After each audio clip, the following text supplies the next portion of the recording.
Saludos, ¿cómo están? Bienvenidos a la clase de Psicología General para la carrera de Psicología. Continuemos con esta travesía interesante y fascinante de la historia de la psicología. La reflexología. La reflexología es la psicología basada en los trabajos del ruso Ivan Pavlov, quien había ganado el premio Nobel por su investigación sobre la digestión en el año 1905. Pavlov había observado de manera incidental, después de pareamientos repetidos, los perros, y estos perros salivaban en respuesta al zumbado solo de una campana. A esto él le llamó condicionamiento. Para entrar en contexto, Pavlov gana el premio Nobel de Medicina en 1905 sobre sus trabajos relacionados a la digestión humana y animal. Es un punto importante porque los sujetos de investigación de Pavlov eran perros, tal así que durante la Segunda Guerra Mundial el ejército ruso enviaban perros a los tanques enemigos atados con bombas para que estos exploten. Estos perros estaban entrenados con el condicionamiento descubierto por Pavlov para tener un poco una noción de la importancia y de también la crueldad de los métodos que se utilizaban en aquellos tiempos relacionados a la psicología. Pero no todo era negro. Este descubrimiento de Pavlov sirvió para el desarrollo de la psicología y hoy tenemos disfrute de los hallazgos hechos por Pavlov. Ahondando un poco más sobre la historia de Pavlov, Pavlov encontró que los perros que esperaban su alimento salivaban cada vez que venían las personas encargadas de traer los alimentos a los animalitos, a los perros. Y se dio cuenta que cuando en una pequeña anécdota ocurrida con uno de ellos, de los que traían los alimentos, en un momento dado a la misma hora y en el mismo momento de alimentación para los animales, se les olvidó traer la comida a tiempo, porque no se cocinó, porque no llegaron los que tenían que hacer el alimento, los que tenían que preparar el alimento. Y Pavlov encontró que con las manos vacías de estos cuidadores, los perros, al oír los pasos, comenzaban a salivar. Comenzó a asociar cada vez que aparecía la comida con una pequeña luz y un pequeño timbre que él denominó estímulo incondicionado. O sea, no significa nada un timbre, una luz, si no está asociado a un estímulo que realmente va a generar una respuesta fisiológica, no significa nada. Y vamos a ver un pequeño ejemplo con respecto a eso. Pero volvamos a Pavlov todavía. La luz y el timbre no significaban signos o señales para que los perros comiencen a salivar. Pero sí el olor a la comida en sí, ver la comida, o escuchar a aquellas personas por asociación, por condicionamiento, ya significaban para los perritos el momento de comer y comenzaban a salivar. El olor a comida para los perritos era una fuerte señal para comenzar a salivar. Entonces, el condicionamiento consiste en que un estímulo incondicionado se vuelva estímulo condicionado por pareamiento de un estímulo que generalmente causa una reacción fisiológica como la salivación. En otras palabras, seguramente habrán pasado, y si no, bueno, cuando esto les pase, se van a acordar de mí. Imagínense o recuerden aquel momento en donde el ser querido o el objeto del amor de ustedes, la persona a quien les gusta o con quien están comenzando a desarrollar cierto cariño para la amistad o algo más como un noviazgo, se acerca a ustedes y las reacciones fisiológicas son de aceleración del corazón, el pulso, la respiración, están con las manos sudadas, se encuentran en una situación casi incómoda pero agradable, porque la persona que nos gusta está frente a nosotros o nos está mirando o presta alguna atención a nuestra persona. Bueno, vamos a suponer que nunca a ustedes les gustó una música particular, un reggaetón, una cachaca, cumbia, rock and roll, llámese X a la música que ustedes no gustan, no están acostumbrados a escuchar, o le juraron muerte eterna a ese tipo estilo de música. Y perdón por el término, o el desdichado que me gusta o la desdichada que me gusta me dedica una canción del estilo que a mí no me gusta. ¿Qué va a pasar ahí? Automáticamente, cuando escuchen la radio o vean un video en una televisión o en una película, o escuche esa música en algún medio en donde se emita, ¿qué va a ocurrir? Pero lo más lógico es acordarse de aquella persona que nos generó o nos dedicó esa música o ese estilo de música en particular. ¿Qué ocurrió ahí? Una música no nos genera ningún tipo de emoción, encima no nos interesa, no nos mueve nada, pero cuando va asociado a algo que sí nos interesa y que nos mueve fisiológicamente, wow, ahí aparece esa sensación. Y en el caso que les mencioné como ejemplo, bastó solamente una sola vez el apareamiento, porque el condicionamiento clásico ocurre por dos grandes motivos: por repetición o por la aparición de un estímulo con muchísima intensidad. Por eso las personas que sienten una quemadura de plancha al tocar una plancha, no hace falta de que vuelva a repetir para recordar a ver si es que la plancha enchufada quema. O sea, no, con una sola vez, porque el estímulo anterior de quemadura fue muy intenso y eso queda en la memoria. Claro, asumiendo de que no existan dificultades asociadas con el recuerdo o de la fijación de la memoria. Bueno, ese fue el logro de Pavlov. Pavlov lo que encontró es que estímulos que no tienen nada que ver o no tienen significancia para uno mismo con respecto a exaltar reacciones fisiológicas podrían, después de varios emparejamientos con estímulos que sí causan reacciones fisiológicas, generar estímulo condicionado. Entonces, una campana que antes no significaba nada, ahora sí significa algo significa que ya viene la comida. Ver el reloj cuando llega a las 12 del mediodía, para la gente que está acostumbrada a comer esa hora o la hora que pretende, sabe que se acerca el almuerzo. Un ringtone que escucho de alguien que me ha dedicado implica que esta persona hoy día se puede personalizar eso y le puedo poner el ringtone o la música que quiera para escuchar cuando me llama mi amado o mi amada. O sea, las aplicaciones son casi inagotables cuando hablamos del hallazgo importante de Pavlov.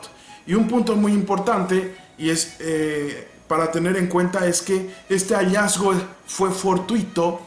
El término científico para ello es serendipia o serendipity.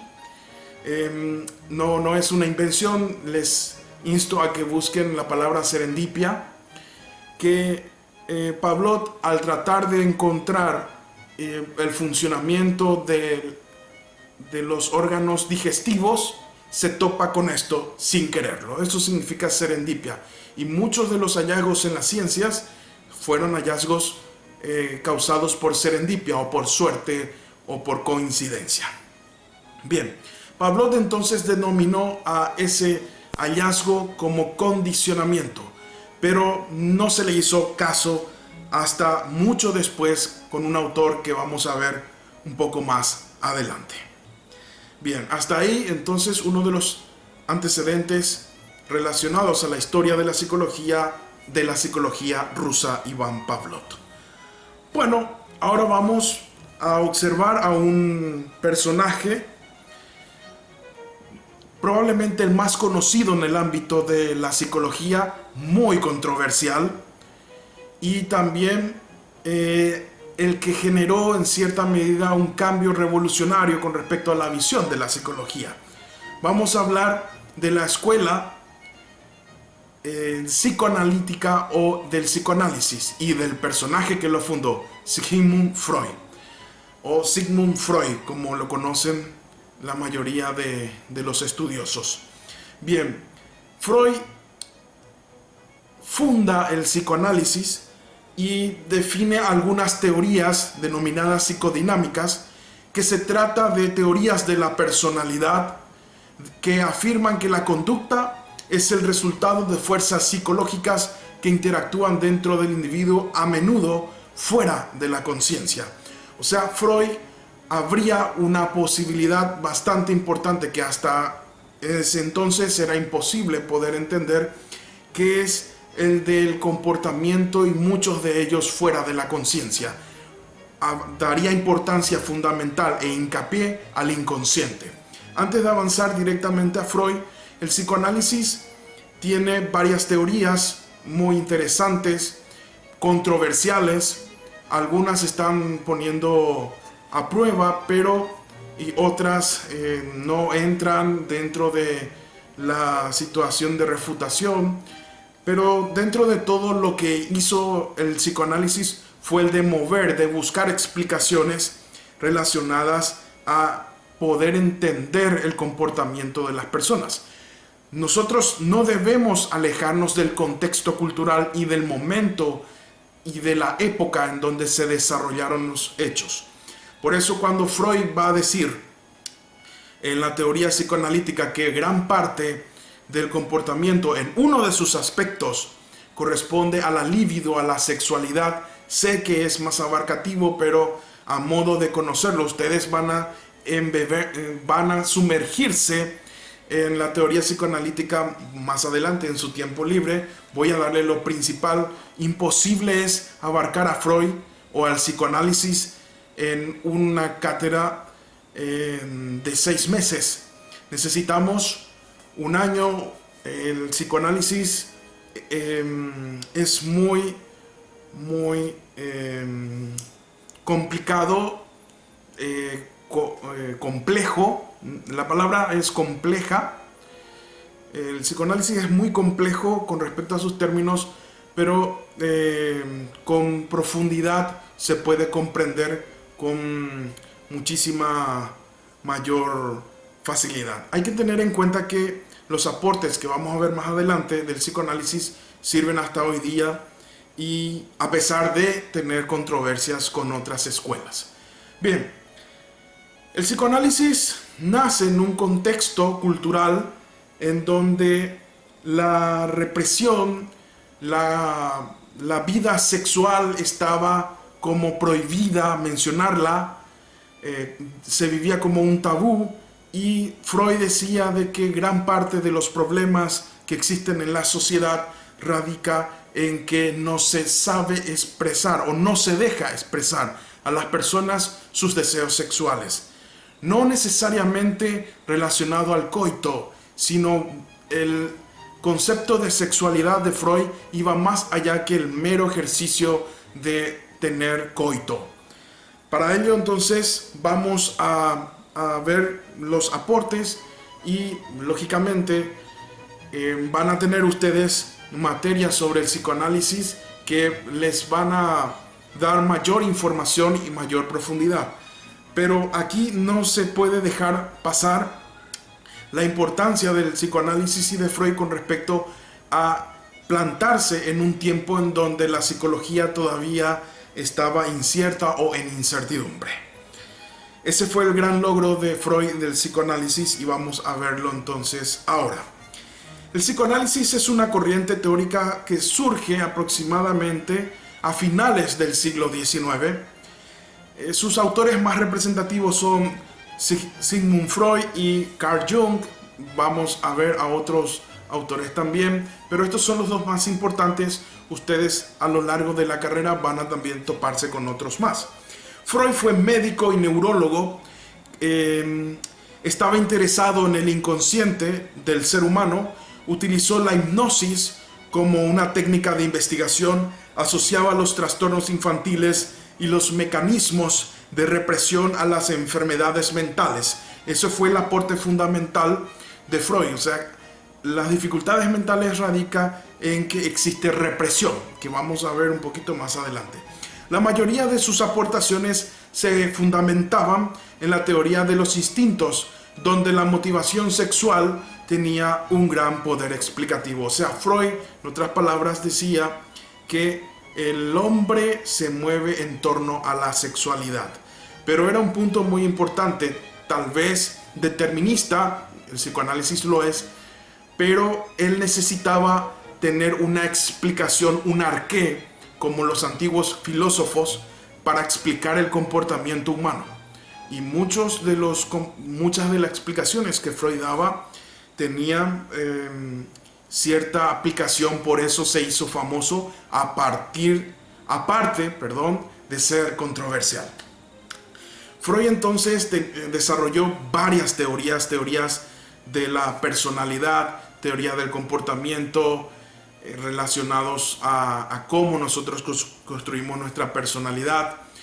Explicaba la relación padre-hijo, generó una etapa del desarrollo hasta los 12 años aproximadamente, con 5 etapas fundamentales: la etapa denominada oral, la etapa anal, la etapa fálica, la etapa de latencia y la etapa psicosexual. Esas son las 5 etapas relacionadas con Freud. Aparte, Freud, no voy a profundizar esto, pero hay que mencionar, hablaba de que había tópicos relacionados con el contacto con la realidad. Teníamos la conciencia, el preconsciente y el inconsciente. El inconsciente estaba dominado por 3 grandes grupos también. Estos se equiparaban. Voy a mostrarles en una gráfica posterior que el ello era parte del inconsciente, id o ello denominaba él. También hablaba de las formaciones del yo y del superyo. En una línea de tiempo de desarrollo, para Freud primero el ser humano desarrollaba el id o ello, o sea, el id o ello estaba en función a lo que él denominaba el principio del placer, o sea, todo lo que implicaba placer. El bebé lleva la mano en la boca porque le causa placer, porque no tiene ninguna otra función, porque ya mamó todo o ya tomó su biberón, ya no siente hambre, pero porque sigue mandando el dedo o el chupete en la boca, o el biberón o la mamila en la boca sin tener hambre, porque eso causa placer. Entonces, Freud tenía una forma de explicar la realidad. El otro componente es el superyo. El superyo, regido por las normas sociales, por todo lo que los padres podían enseñarle a los hijos, las normas adquiridas y también por las normas que el grupo exigía al individuo en sí. Entonces todas las restricciones, el no voy a hacer, o si hay que hacer, o qué pasa si hago y me pasa esto, me van a castigar, esas sensaciones o esos mensajes que uno puede estar recibiendo, Freud lo explicaba en gran medida con el componente denominado superyo. Y por último aparecía el yo. El yo era ya más maduro y era el intermediario, a decir de Freud, entre el ello, el principio de placer, y el superyo, el de las normas sociales. O sea, Freud decía de que a veces el yo le hacía caso al id ello y a veces le hacía caso al yo. De lo contrario, si una de las fuerzas se oponían y anulaban al yo, que estaba regido por el principio de realidad, entonces habría un caos en la persona. Y es ahí donde, para Freud, cuando el superyo no puede controlar el principio de placer regido que rige al it o ello o al super yo, generaba entonces los trastornos mentales. O sea, un desequilibrio, el yo no puede manejar a esas dos fuerzas, y entonces ahí comprendía al principio los trastornos mentales para Freud. Es un autor, Freud, bastante amplio, interesante, y por ende no se puede agotar en pequeños tiempos todo lo que él dio como aporte a la psicología. Bien, Jung, sin embargo, fue seguidor y continuador de Freud. Llegó a desarrollar sus propias teorías. Son considerables sus aportaciones sobre los sueños y su análisis de arquetipos, consideradas manifestaciones de lo inconsciente. Jung, con el tiempo, estuvo de acuerdo, enamorado, entre comillas, de Freud.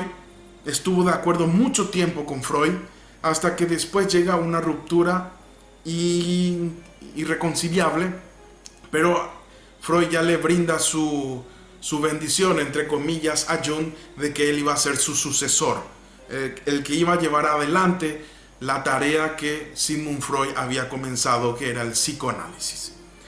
Y bueno, eso por una parte de los dos grandes representantes del psicoanálisis. Vamos a ver el método que utilizó el psicoanálisis para sus investigaciones. Era el método de estudio de casos. O sea, para Freud era importante la persona y su particularidad. Por eso Freud, en un devenir, estudió primeramente a través de la hipnosis. Encontró que la hipnosis era insuficiente para algunas personas, porque la hipnosis, según Mesmer, en la historia de la psicología, era el fruto de la sugestión, y muchas veces el investigador podía sugestionar al paciente, y eso invalidaba la recolección de datos a través del método de la hipnosis. La hipnosis Freud toma, no fue original, de Jean Charcot, un psiquiatra que trabajaba con la histeria, otro punto importante de la historia de la psicología. Bueno, posteriormente Freud pasa al estudio de los sueños cuando conoce a Carl Jung, y encuentra que al interpretar los sueños de las personas puede también interpretar los deseos de esa persona. Dio varios conceptos importantes, entre ellos lo que dice la persona, sueño manifiesto, y lo que significa lo que dice la persona de su sueño, el sueño latente, o sea, el significado latente. Esos dos conceptos Freud utilizaría mucho tiempo, hasta que después descubrirá también de que las personas no recuerdan sus sueños o cuentan sueños de otras personas, y así sucesivamente. Freud encontró de que tampoco era falible ese método para recolectar datos y llegar a conclusiones. Entonces Freud llega a un método que para él fue válido, importante, y que reafirmó la existencia, y pudo comprobar él desde su visión el método, la existencia del inconsciente. Y el método utilizado para Freud en una tercera etapa era el método de asociación libre de ideas. La persona tendría que acostarse en un diván, relajarse, y a partir de algunos pequeños estímulos brindados por el evaluador, por el terapeuta, el paciente tendría que responder lo que le venía primero en mente, cuestión de esas palabras asociadas. Por ejemplo, sol, luna, en nuestro caso cerro, Olimpia, azul, rojo, frío, calor. O sea, daba un estímulo al evaluador, y lo que le venía en mente primero a la persona, entre comillas mente, era básicamente un indicio de qué es lo que tenía introyectado en su inconsciente. Hay una pequeña anécdota con respecto a eso que se tiene que corroborar: los diseños de interiores. En aquella época, las pinturas de desnudos que indiquen sexualidad o algo eran muy populares por controversiales, y Freud tenía, según algunos autores, no recuerdo ahora, pero voy a tratar de buscar, en su consultorio pegada a las pinturas de esa naturaleza. Y las personas comenzaban a hablar de pechos desnudos, de figuras femeninas desnudas, de varones desnudos, porque eso era lo que veían a su alrededor. Entonces, a partir de ese momento, comenzaba también a dar las personas pensamientos relacionados a la sexualidad, y Freud anota eso. Bueno, pero esto es extraoficial, esto es apócrifo, no existe una afirmación concreta con respecto a eso, pero puede ser una explicación del por qué tanto Freud insistía con respecto a la sexualidad. Y repito, esto es extraoficial, no tiene una fuente, o no recuerdo bien la fuente para decirle, pero es bastante interesante para investigar este tema. Bien, su objeto de estudio de Freud fue el psicoanálisis, el inconsciente, en donde las ideas principales estaban vinculadas con el estudio. Y el inconsciente estaba asociado con dos procesos. Los procesos psíquicos son en sí mismos inconscientes, y los procesos conscientes no son sino actos aislados o fracciones de la vida anímica total. Eso es un punto importante a tener en cuenta, porque el inconsciente, Freud lo había dicho, de que en estos procesos psíquicos inconscientes aparecía el inconsciente a través de un fenómeno que se da mucho, que probablemente también ustedes habrán pasado por la experiencia, los famosos lapsus linguae. ¿Qué son los lapsus linguae? Un lapsus linguae, como ejemplo, podemos mencionar aquel compañerito, usando un poco la memoria de ustedes, que estando en el preescolar o en el jardín, le llamaba mamá a la profesora. Y todo el grupo ahí riéndose del pobre. Y sí, fue un acto fallido o un lapsus linguae, llamarle mamá a la profesora cuando de verdad querías decir profesora, implicaba de que en ese momento para Freud significaba llamarle a la mamá, o quería que el niño quería estar con la mamá, etc. O sea, y existen muchos lapsus linguae. Cuidado con los lapsus linguae, gente. Imagínense llamarle hola Pedro a Juan. ¿Qué pasaría ahí? Hay que tener en cuenta eso. Estamos pensando en Juan y no en Pedro cuando estamos con Pedro. Hay que tener cuidado con eso, pero dentro de esa situación que puede ser jocosa, no se puede negar o no se puede explicar, no se puede negar la explicación ofrecida por Freud sobre la existencia del inconsciente. El otro punto es que hay determinados instintos que son impulsivos, que únicamente pueden ser clasificados de sexuales. Desempeñan un importante papel en la causación de enfermedades nerviosas y psíquicas. En aquel entonces estaba de moda, entre comillas, las histerias. Y las histerias correspondían a cuestiones relacionadas a la falta de actividad sexual o de orgasmos en las personas. Las histerias eran más frecuentes en las mujeres porque la sociedad era demasiado machista en ese entonces, y las mujeres no podían tener tanta libertad sexual como tenían los varones. Pero eso es lo que Freud tenía en mente. Y bueno, con respecto a la sexualidad de la época y de ser un transgresor a las normas culturales vigentes en ese entonces. Esos fueron los principales aportes entonces de Sigmund Freud. Evidentemente me llevé muchísimo tiempo hablando solamente de Freud. Vamos ahora al otro punto, al conductismo, otra escuela que nace en la década de los años 60 aproximadamente. No, un poco menos, pero se genera con mayor fuerza en ese entonces. El conductismo se define como una escuela psicológica que solo estudia la conducta observable y mensurable. Fue básicamente la primera escuela que indicó que solamente debe ser estudiado aquellos elementos que pueden ser medibles, que pueden ser cuantificables. Eso no quiere decir de que cuando se le encaró a el principal representante del conductismo sobre los procesos mentales, él no es que desconocía la presencia de los procesos mentales, sino que dijo, es demasiado difícil medirlos, entonces enfoquémonos en algo que sí es factible de medirlo de forma directa. Y ese algo era la conducta. Bueno, a mitades del siglo XX se configura una nueva escuela de psicología con elevada repercusión, tanto a nivel de corriente como a la hora de definir los parámetros de estudio de la psicología. Esta escuela del conductismo. Su principal representante, el señor John Watson. Watson fue un psicólogo americano considerado el fundador de la psicología conductual. Consideraba que el único modo de entender las acciones humanas era a través del estudio de su comportamiento. Él no admitía los procesos mentales contrario al estudio de la conciencia, pero la aclaración radica en que no es que él negaba la existencia de los procesos mentales, no era ningún tonto, sino que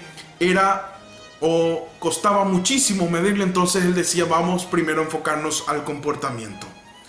Watson toma el modelo pavloviano de la psicología y utiliza la técnica descubierta por Pavlov, el condicionamiento, y genera lo que es el condicionamiento clásico. El condicionamiento clásico, ya lo hemos hablado, tiene que ver con las cuestiones de asociar un estímulo incondicionado con un estímulo que sí genera una reacción. Este pareamiento, ya sea por repetición o por intensidad, va a generar de que el condicionamiento que antes no generaba la reacción, genere la reacción cuando se presente solamente ella. Por ejemplo, el ringtone del amado genera los corazoncitos, las palpitaciones, las mariposas en el estómago, etc. Y no está presente él, pero sí el tono de la música que escuchamos nos hace recordar de él. Otro seguidor o continuador del conductismo fue el señor Ruth Skinner. Skinner fue un psicólogo norteamericano, también considerado como neoconductista. Diseñó sus investigaciones siguiendo los principios del conductismo. Sugirió las técnicas de modificación de conducta, sobre todo el condicionamiento operante como herramienta de cambio en las acciones humanas.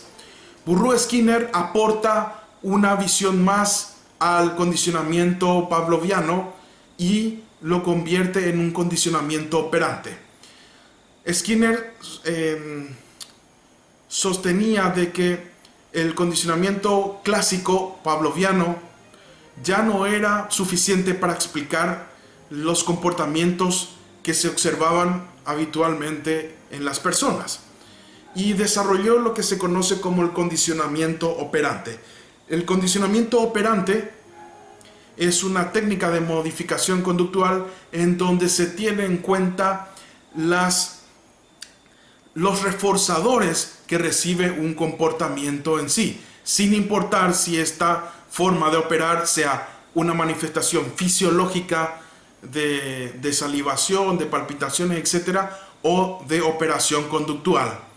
Entonces, eso es un punto muy importante. Lo que hacemos tiene consecuencias, y si esas consecuencias, reforzadores, favorecen a lo que hicimos, esta cosa que hicimos, este comportamiento que hicimos, tiene mayor probabilidad de repetirse o de reproducirse a futuro. Así funciona entonces el condicionamiento operante de Skinner.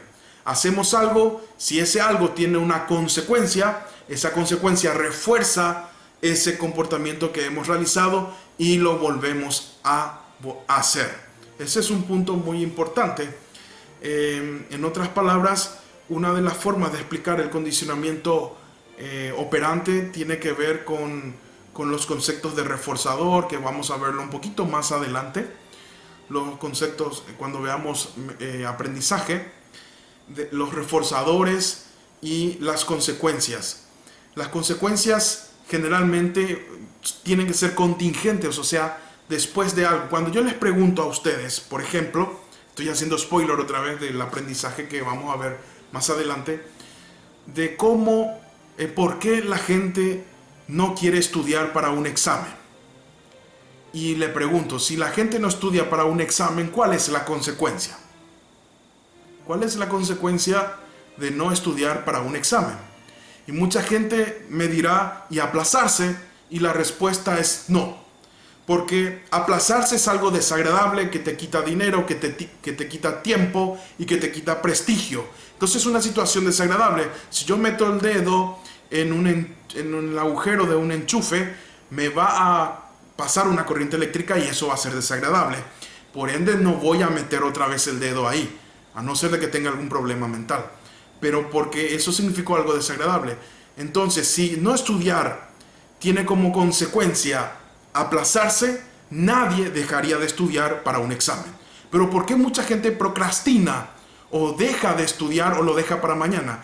Y porque la consecuencia está mal entendida. La consecuencia de no estudiar para un examen es el placer de no pasar por el estrés que implica estudiar. Eso es. Porque da gusto dejar de estudiar, se deja de estudiar. Ahora, un producto o un resultado a largo plazo es el aplazo. ¿Sí? Claro, puede ser en el día siguiente, la hora siguiente después de entregar el examen, etc. Pero hay que tener bien en cuenta lo siguiente. La consecuencia generalmente que hace que uno vuelva a comportarse de cierta forma es agradable, por eso lo hace.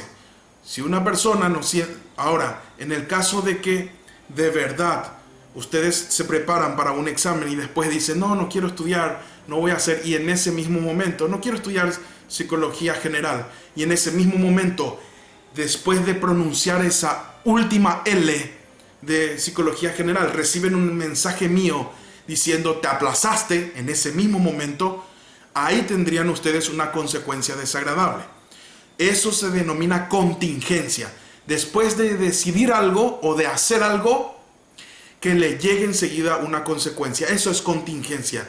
Enseguida. La contingencia es como algo que está pegado y viene enseguida. Otro ejemplo fundamental es, tenemos un chico que hace berrinche en el supermercado porque quiere un chupetín o un caramelo y no se lo da. Y comienza a llorar. Y después la mamá le dice, cuando nos vayamos en casa vas a ver, te voy a castigar. Pasó todo ese tiempo, llegaron a la casa y ahí la mamá comienza con el castigo que eligió. Cualquiera, quitarle la tele. El niño no entiende qué es lo que pasó. Llegaron a casa y recibe un castigo. Eso no tiene que ver con la contingencia, porque la contingencia tiene que ser en el momento mismo que ocurre un comportamiento. Eso tienen que tenerlo en cuenta y vamos a verlo más adelante con mayor profundidad. Ese fue entonces el aporte de Skinner a la psicología conductista. El conductismo utiliza como método de estudio la observación y la experimentación. El primero, que es riguroso con respecto al método científico.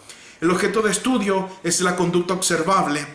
Abandonar el enfoque vinculado al estudio de los procesos mentales daba la imposibilidad de materializarlos, porque eso es lo que proponía Watson. No se puede estudiar los procesos mentales todavía, no tenía el método él, o no quería hacerlo, y así poderlos estudiar de manera científica. Consideran que la psicología, para poder denominarse ciencia, solo debe dedicarse al estudio de la conducta observable. Y eso fue un gran avance de la psicología, lógicamente, hasta que después los cognitivistas pudieron idear formas científicas, utilizando el método científico para medir los procesos mentales. Pero eso es otra historia que vamos a ir más adelante. Consideran al ser humano como una suma de condicionamientos. El condicionamiento clásico y el condicionamiento operante.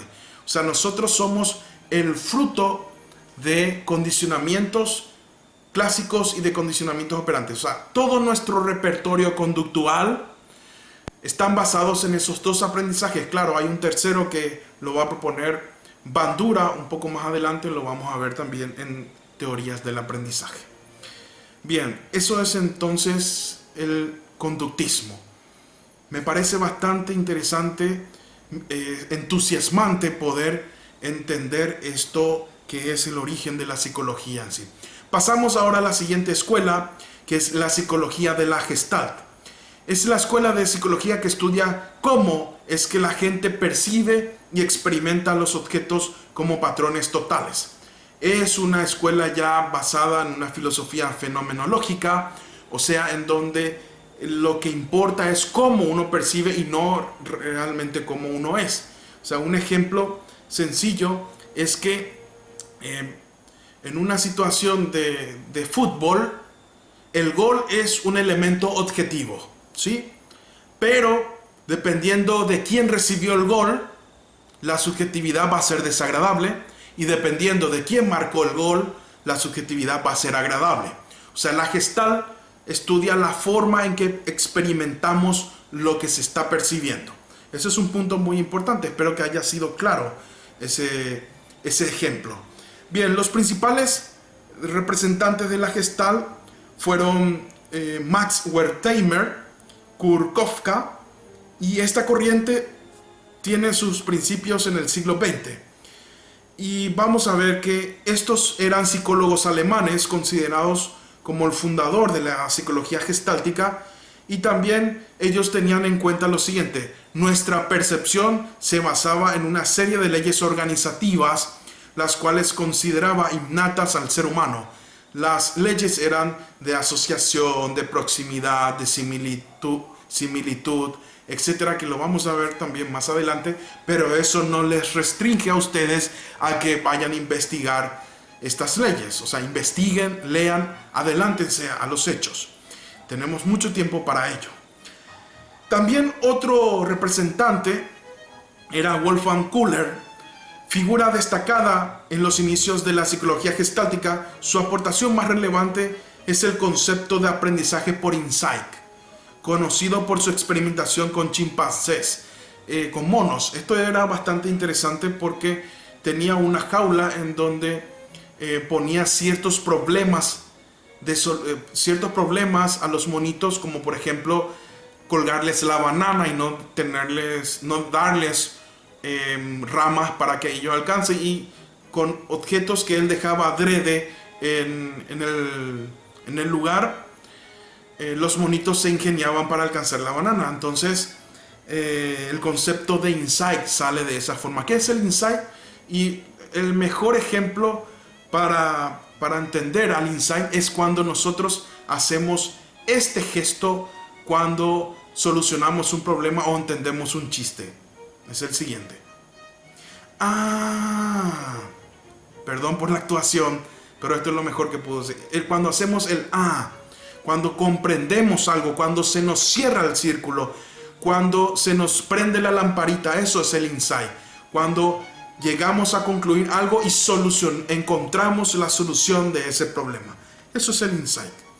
Entonces, para Kurt Kofka, también fundador de la Gestalt, él se trasladó en América, en Estados Unidos, donde desarrolló gran parte de sus trabajos. Sus primeros contactos con la psicología surgieron cuando sirvió de sujeto experimental con los trabajos de Max Wertheimer sobre el movimiento visual aparente.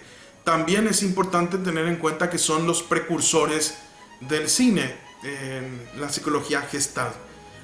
Es un punto, el aporte, lo que encontraron. Lógicamente otro fue el creador de la Cinemateca. Pero los conocimientos desde la psicología gestáltica fueron los que inspiraron para la creación del cine. Es un punto muy importante que disfrutamos mucho, o hay gente que disfruta mucho del cine. Junto a este y a Wolfgang Köhler, Kurt Wöhnstein y Hans Grund, Kofka fundó la revista de investigación psicológica que fue publicada hasta 1938. Esos fueron los aportes entonces de la Gestalt. ¿Qué estudiaba la Gestalt? Los seguidores de la Gestalt basaban sus conocimientos en las investigaciones. Claro, ya utilizaban el método de estudio exigido, si es que uno quería ser llamado psicología y ciencia, por Watson, el método de estudio en la psicología, y estudiaban las leyes de organización perceptiva en el ser humano, el fondo y la forma. Consideran que el fenómeno psicológico es en sí mismo un todo, Gestalt, de ahí la palabra, que cuando se analiza puede correr el riesgo de perder su identidad porque las propiedades de las partes sin más no definen las del todo que resulta. Entonces, en otras palabras, la psicología de la Gestalt sostenía esta frase: el todo es más que la suma de sus partes. Eso es un punto que vamos a verlo más adelante, o lo pueden aclarar en el foro al enviar sus preguntas. El todo es más que la suma de sus partes. O sea, yo puedo decir hojas, tapa, contratapa, lomo y mencionar las partes de un libro, pero cuando digo libro, puedo, sin describirlo uno a uno, saber de los componentes importantes y digo libro. Tienen razón en ese sentido los de la psicología de la Gestalt, en donde es más comprensible hablar del todo que de las partes o de la suma de sus partes. Eso es un punto muy importante. También estaban basados en el isomorfismo y el totalismo. El isomorfismo tiene que ver con que los elementos tienen una cuestión de igualdad en la forma y a partir de ahí uno va teniendo que hacer comparaciones.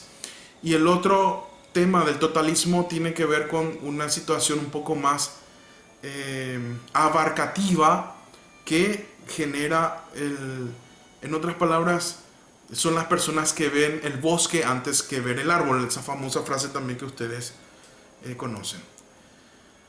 Bueno, espero que estemos bien acá todavía. Continuando en esta situación maratónica, pero espero que sea interesante para ustedes, háganmelo saber por favor con sus comentarios. Vemos a la psicología humanista, escuela de psicología que enfatizaba la experiencia no verbal y los estados alterados de conciencia como un medio de realizar todo el potencial humano. O sea, ya no quería estudiar la estructura de la mente, la conducta. Aquí esta psicología en sí quería estudiar la totalidad de la potencialidad humana.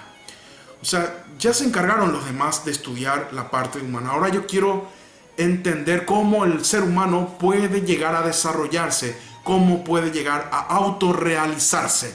O sea, en otras palabras, a cumplir el mandato o la filosofía aristotélica de que el hombre nació para ser feliz. O sea, buscar las formas y los medios para llegar a la felicidad o, según Maslow, a la autorrealización.